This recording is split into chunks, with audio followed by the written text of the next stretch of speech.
Bom dia, boa tarde, boa noite, dependendo do horário que vão assistir esse vídeo, não é? Meu nome já está anunciado aí, Luiz Antônio Sá, sou especialista em clínica médica, especialista em geriatria e gerontologia, e sou professor na Faculdade Evangélica Mackenzie de Medicina. Tá bom assim, ficar falando muito de mim não é o caso aqui.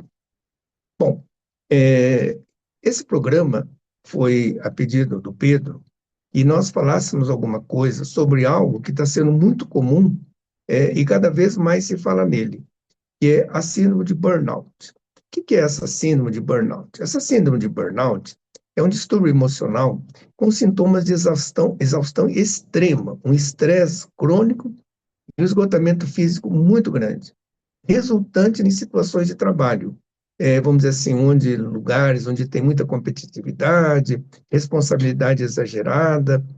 Então, tudo isso vai levando a pessoa gradualmente a um estado, não é? De uma exaustão emocional, onde há uma depressão muito grande de energia emocional pela carga excessiva de trabalho. Vai havendo uma situação muito grande também, que é a despersonalização. O que é isso? A gente chama isso de cinismo também, que é quando a pessoa não se importa mais tanto com o trabalho, já não quer mais saber de amigos, a pessoa vai se distanciando disso, perdendo aquele dom de altruísmo que deveria ter no seu trabalho, não é?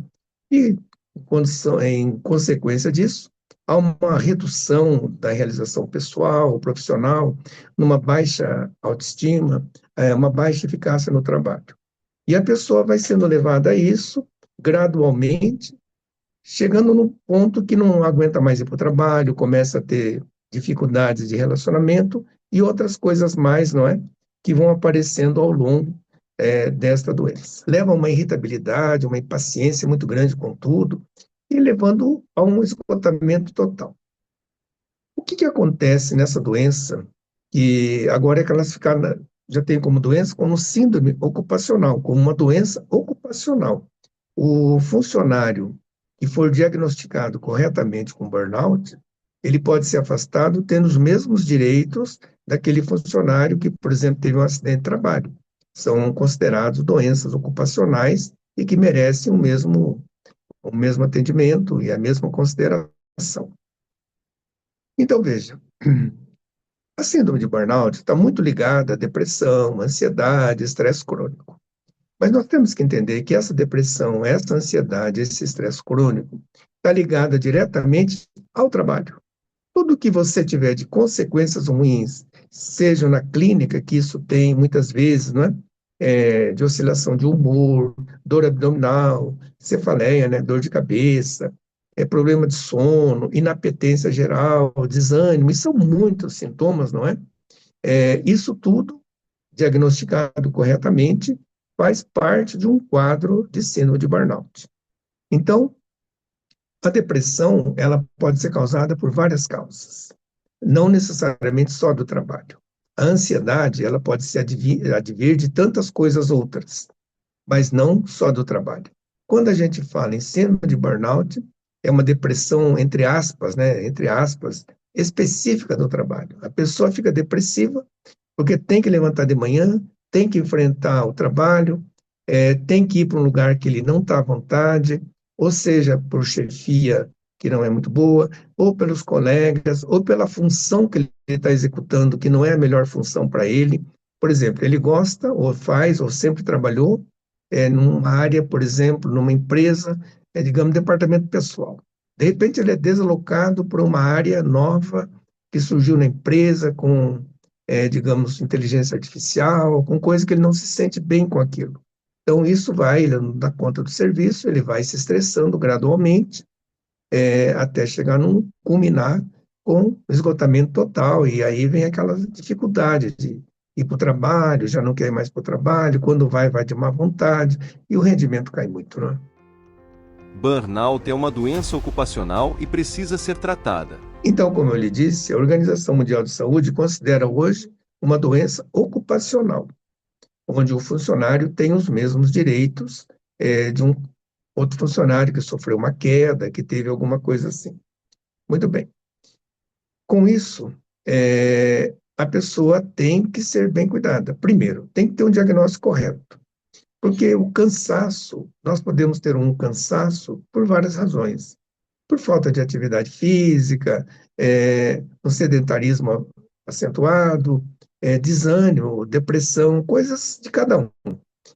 E a questão do trabalho, você já havia perguntado, ela tem realmente essa exaustão, esse cansaço, porque a pessoa está totalmente desmotivada para o seu trabalho. Então, isso tem que, primeiro, ser um diagnóstico bem feito. Realmente é um burnout? Olha, se é um burnout, isso tem que ser tratado corretamente. Eu só quero fazer um adendo aqui, e segundo estatísticas, mais de 32% dos funcionários têm burnout. Alguns mais visíveis, outros menos visíveis. Então, vamos entender que um terço, aproximadamente, de todos os trabalhadores aqui no Brasil tem síndrome de burnout.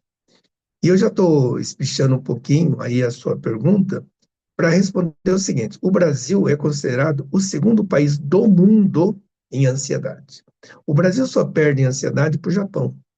No restante, o Brasil é campeão, segundo lugar, pelo menos, em ansiedade. E, logicamente, que a ansiedade está ligada aos fatores do trabalho.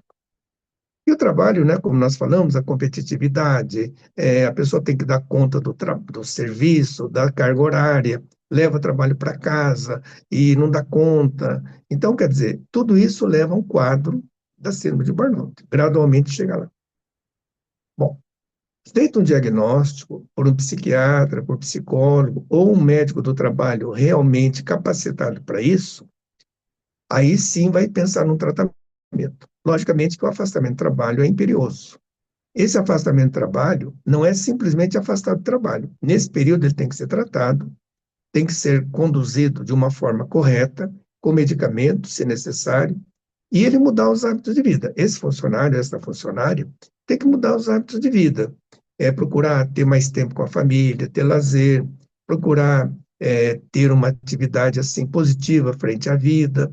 Então, é uma série de situações medicamentosas e não medicamentosas para esse funcionário realmente sentir-se melhor. Quando ele voltar ao seu trabalho, ele tem que voltar numa carga horária menor e fazendo gradualmente uma nova adaptação. Às vezes, até mudando de função. Então, isso vai ser decidido entre a empresa, o médico e o funcionário. Muito bem. Então, ele vai ter que ter gradualmente feito esse trabalho e a empresa, hoje em dia, ela tem que ter uma preocupação com o seu funcionário. Tem empresas que, no meio do dia, tem ginástica laboral, oferece uma série de benefícios aos seus funcionários, férias, fim de semana em algum lugar, procura dar para esse funcionário condições melhores de vida, nas quais, não é, ele pode sentir-se melhor. Então, esse é um trabalho que já está sendo feito por muitas empresas e fazendo com que o funcionário sinta-se melhor. Então, resumindo, feito um diagnóstico correto, o tratamento é medicamentoso e não medicamentoso, envolvendo, então, uma série de situações onde esse paciente de burnout precisa também mudar sua forma de viver. Como o burnout atinge quem não está empregado? Quando a gente fala em burnout, a gente pensa no funcionário e na empresa.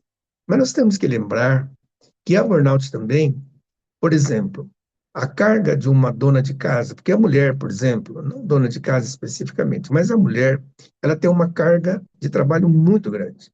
A mulher, ela é mãe, ela tem que trabalhar fora hoje em dia, ela tem que cuidar da casa, tem que orientar pelo menos as coisas da casa, ela tem um marido, ela tem, às vezes, um pai, uma mãe. Então, para a mulher, muitas vezes, a carga de trabalho é muito grande. E ela tem que dar conta de tudo, e vai chegar um momento em que ela é humana, como qualquer um de nós, e vai procurar realmente uma ajuda, e às vezes entra no estado desse. Também é muito comum naquelas pessoas que querem trabalhar muito, levar o trabalho para casa, dar conta, né? Então, isso de uma forma geral. Mas nós temos que lembrar também que há aquele trabalhador, muitas vezes informal, que não tem ligação com nenhuma empresa, não está beneficiado pelas leis do trabalho, né, CLT, em que ele também tem um burnout. Aquele paciente, aquela pessoa que trabalha, vamos dizer assim, vendendo alguma coisa, seja na rua, ou seja onde for, que ele também tem sua meta, ele tem suas despesas, ele tem uma vida a cuidar. E muitas vezes o trabalho não está sendo mais rentável, ou ele não está feliz com aquilo, mas ele só sabe fazer aquilo, e ele não tem amparo de ninguém, diferente daquele que está numa empresa, protegido, vamos dizer assim, por um médico, pelas leis do trabalho, vamos dizer, repetindo isso de novo. Então, para essas pessoas também há burnout. E então, para isso e para essas pessoas, não tem assim o que a gente possa dizer, porque às vezes não tem nem condições de se manter, ou manter isso com dificuldades. Então, como ficamos, não é, para essas pessoas que são desprotegidas de uma ação empresarial? Profissionais de saúde têm maior risco de burnout. Nós temos que lembrar que tem profissões que são muito mais propensas a ter burnout. Dentre essas profissões, lidera com certeza a equipe de saúde. Médicos, em particular, é muito comum, talvez seja das profissões a mais comum, vamos dizer assim, o burnout é mais comum dos médicos, trazendo a eles, não é, nós todos, a classe toda, uma série de sintomatologias, pelo estresse, pela preocupação, por tudo que tem. O médico muitas vezes tem uma carga horária muito grande, principalmente o jovem médico. Ele saiu de uma faculdade e ele vai enfrentar, por exemplo, um curso para uma residência, mas ao mesmo tempo ele tem que se manter, né, financeiramente. Então, ele acaba trabalhando, por exemplo, dá um plantão numa cidade, vamos dizer, situando Curitiba e a microrregião. Ele dá um plantão em São José dos Pinhais, aí ele sai correndo, ele tem que ir lá para Colombo, de Colombo ele dá um plantão em outro lugar, volta aqui. Tenho conhecidos meus médicos que a roupa dele está dentro do carro. Ele se troca no plantão, toma banho no plantão, na casa dele ele vai de vez em quando. Então, quer dizer, a questão, com o passar do tempo, o desgaste é muito grande, não é? Ele vai vivendo com aquilo, e o desgaste vem mesmo. Quer dizer, quando a pessoa menos dá conta, já está numa doença como essa. E voltando a falar no médico, não é porque é a minha profissão, mas o médico das profissões é aquela que se aposenta mais tarde. Enquanto tem profissões que se aposentam com 25 anos, o médico se aposenta quando ele tem, no mínimo, em média, 43 anos de trabalho. Então, vamos dizer assim, ele está trabalhando, muitas vezes, por um tempo muito maior do que qualquer outra profissão. E, logicamente, que a profissão de médico e a área de saúde como um todo, podemos situar assim, enfermagem principalmente, há um desgaste muito grande, né? Porque vive constantemente com doenças, queixas, dificuldades, joga em cima da classe médica, por exemplo, responsabilidades que não são dele, sei lá, por exemplo, a pessoa vai numa unidade sanitária e quebra a unidade sanitária porque demorou para ser atendido e a culpa é do médico, quando ele está ali, é um elemento do grupo, né? Então, quer dizer, então a classe médica, ela é, sim, uma das grandes líderes em síndrome de burnout. Aí vem outras tantos, carcereiro, bombeiro, policial, atendente, teleatendentes, advogados que têm prazo, jornalistas que têm que estar prontos seus artigos diários, ou seja lá quanto for. Então, tudo isso vai gerando uma ansiedade, um estresse crônico, e se a pessoa não se cuidar, se a pessoa não moderar seu trabalho, seus hábitos de vida, infelizmente, sim, pode levar a uma síndrome dessa, e para sair, às vezes, não é tão simples. Às vezes, tem um tratamento mais longo.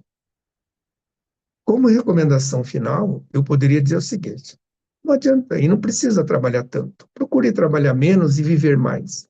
Viva mais em família, tenha mais lazer, trabalhe as horas que você tem que trabalhar, afinal de contas, todos nós temos que trabalhar, mas procure equilibrar a sua vida de trabalho com a sua vida pessoal, procurar ter realmente é, saída, né? Sei lá, cinema, teatro, se gosta disso, um parque, e não querer levar trabalho para casa, trabalhar 24 horas por dia, ficar ligado naquilo, isso não vai fazer bem. Uma hora a fatura vai ser cobrada. E às vezes não vai ser fácil sair de uma situação como esta. Gostou das orientações? Você pode entrar em contato com o Dr. Luiz Antônio Sá pelo Instagram, @dr.luiz_. Luiz Antônio Sá, ou pelo WhatsApp de seu consultório em Curitiba, 41 9794 8082. E acompanhe diariamente as indicações de profissionais de saúde e bem-estar, comprometidos em compartilhar conhecimento de qualidade, aqui, no Saúde em 3 Atos.